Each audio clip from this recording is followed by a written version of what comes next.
நீதிமான் செய்யும் ஊக்கமான வேண்டுதல் மிகவும் பலனுள்ளது.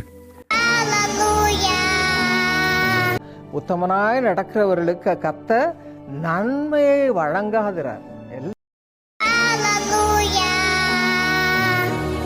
ஆபிராமே, நீ பயப்படாதே, நான் உனக்கு கேடகமும் உனக்கு மகா பெரிய பலனுமாய் இருக்கிறேன் என்றார். நீ வலது புறத்திலும் இடது புறத்திலும் இடங்கொண்டு பெருகுவா. இந்த அங்கே ராட்சத பிறவியான ஏனாக்கின் குமாரராகிய ராட்சதரையும் கண்டோம்.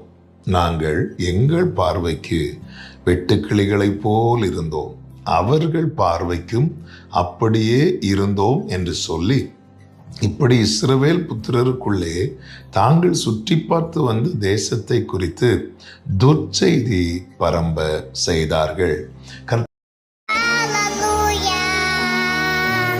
இக்காலத்து பாடுகள் இனி நம்மிடத்தில் வெளிப்படும் மகிமைக்கு ஒப்பிடத்தக்கவைகள் அல்லவென்று எண்ணுகிறேன்.